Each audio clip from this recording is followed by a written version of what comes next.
Hello all. Today we talk about the third high performance habit. The third habit actually tells the truth. No matter how much anyone motivates you or how much anyone forces you, high performance is not possible until you find it necessary. It is rightly said, necessity is the mother of all inventions. Performance necessity is the third habit. How do we raise our performance necessity? The book talks about integration of two specific internal forces and two specific external forces that will help us raise our performance necessity.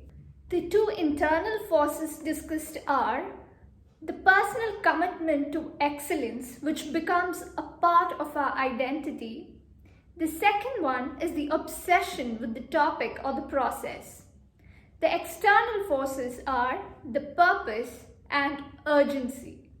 Now I'll describe in a minute what these are. Now if a person is given a task, he will do it very well if the task relates to his future self. For example, an athlete. He will not want to practice every day, every morning, get up and go for practice. But still he will do it because he wants to associate himself as a very good sports person, or he wants to see himself as an Olympic champion who has been practicing every day without failing. So that identity that he wants to associate himself with in future is the one that motivates him to go and practice every day. So if any activity that we do is also a part of future activity that we are trying to foresee for ourselves, then that activity motivates us and we do it very well than a task which is not included in our future imagination of ourselves. High performers always keep asking themselves, am I doing this task at the best of my abilities?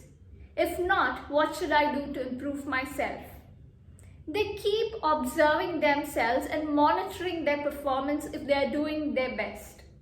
And this is what differentiates them. The aim to become excellent or excellence has become a part of identity. They want to be associated with excellence, and that is why they strive to be excellent at every task they do. That is one of the internal forces. When personal commitment to excellence becomes a part of the identity we see for ourselves, that becomes a trigger to perform well. And the second internal force Brendon talks about is obsession to master something.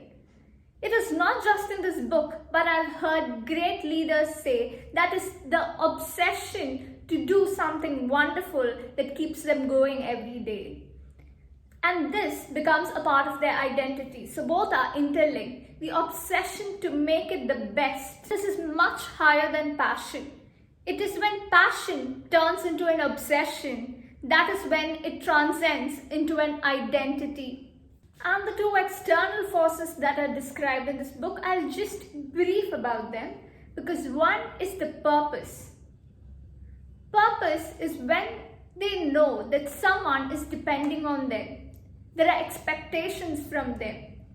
That is a social duty or an obligation or a purpose for which they work. And they will never let that person down. And the point on urgency is the real deadlines they meet. They set a deadline either for themselves or they know when it is the time to perform, and that is what rushes them. The best performers ensure that they meet their deadlines, and knowing the deadline often triggers performance in them. As I said, every chapter has a few practices listed. So the first practice listed to raise a performance necessity is, before you begin every task, sit down and ask yourself, who needs me on my A game the most right now? So this question will answer a few set of inner questions. The question is answering, Who is the person other than you who is benefiting from that task? What is the main purpose you're doing that task for? It makes you think what is the best way to perform this task. It makes you think what are the distractions that could probably deter you from doing your best and how can you avoid these. So before every task, when you ask yourself this question and you find the answers to it, you will perform much better than when you don't. The second practice is affirm the why. You know your goals. Make sure you keep repeating your goals to yourself, to others, to everyone possible, and ensure you're affirming the positives on why you can achieve those goals. Be confident. When you affirm it to yourself and to others, it brings a sort of self-fulfilling prophecy in it, and you start working towards it because you have socially committed yourself to a goal, and that's why you start performing to it. The third practice is level up your squad. That is, our social environment does affect us. Research has proved that on negative front, habits like smoking, obesity, etc. tends to spread faster in a social group. That is, if your friends smoke, are obese, chances of you having the same qualities will be higher. If you have a happy friend, chances of your happiness going up by 25% is possible. Any chance you have a tendency of being in a bit of negative prone social environments, do not think to yourself that you cannot change your life. You can definitely level up your life with your own effort.